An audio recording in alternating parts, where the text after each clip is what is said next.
سلام، حال دل همگی عالی. همونجور که میدونین ما الان توی ورود به ماه کامل هستیم و یه انرژی خیلی قشنگی روی این ماه کامل هست که میخوایم ما با ورود به این انرژی بالایی که توی ماه کامل هست یک اتفاق خوب برای خودمون اگر بتونیم رقم بزنیم یا سطح انرژیمون رو بالا ببریم و با کائنات ارتباط برقرار کنیم نسبت به نیت و حاجتی که داریم.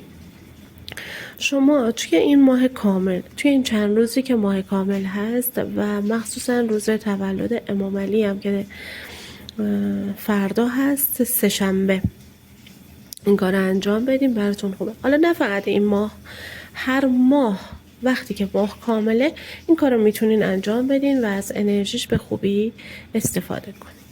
اولین کاری که میکنین شما یه برگه برمیدارین، روی این برگه کد 999 می نویسین و پایینش خواسته ای که میخواین، حاجتی که میخواین رو می نویسین. خواستتون به حالت التماسی نباشه.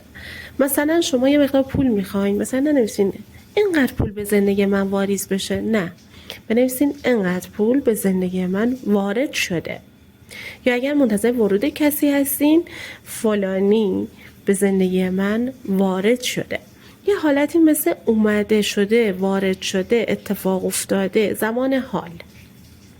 این از برگه‌ای که می نویسین. دومین کاری که می کنین یه شمع بر می دارین. خب روی این شمع 5 تا آیت الکرسی می خونین و بهش فوت می کنین. بعد از اون که این 5 تا آیت الکرسی رو خوندین، دوباره روی شمع همون عدد 9 با یه چیز نوک مثل خلال دندون، مثل سوزن یا هر چیز تیز می نویسین و پایین شمع هم اسم خودتون و اسم مادرتون رو می نویسین. این هم از دومین کاری که می کنین.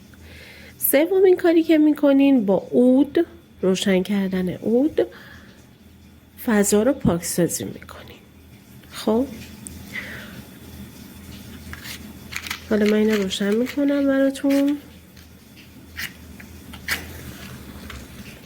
پس اولین کار برگه است، روی برگه می نویسیم. دومین کار شمعه، روی شمع می نویسیم. سومین حرکت پاکسازی محیطه، حالا با عود یا اسماج یا حالا اسفندود کردن فرقی نمیکنه. فضا و محیط رو پاکسازی میکنیم. خب و میذارین کنار جایی که میخواین شمعتون رو روشن کنین. اون برگه‌ای که نوشتین رو میذارین. حالا من ظرفم اینه، شما میتونین بذارین توی بشقاب یا حالا هر ظرفی، هر جایی. برگه‌تون رو که نوشتین میذارین اونجا. شمعتون رو برمیدارین، میذارین کف دستتون، دست دیگه‌تون هم میذارین روش، اینجوری میبندینش و 9 مرتبه اون خواسته‌ای که توی برگه نوشتین رو اینجوری به شمع با انرژی منتقل میکنین، با انرژی دستتون 9 مرتبه میگین، با ایمان قلبی و با اعتقاد 100% به کائنات.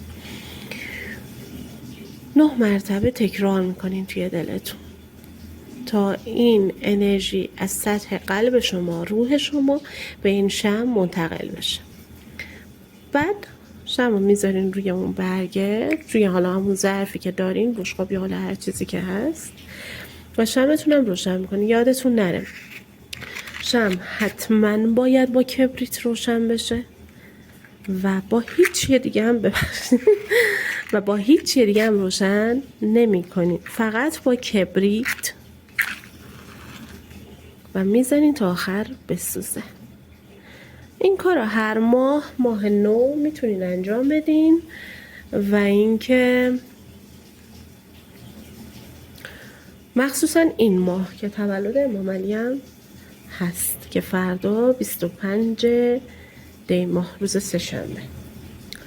انشالله که همتون حاجت روا بشین، انشالله برای همتون اوکی باشه، خوب باشه و انرژی مثبتی بگیرین. منم دعا کنین.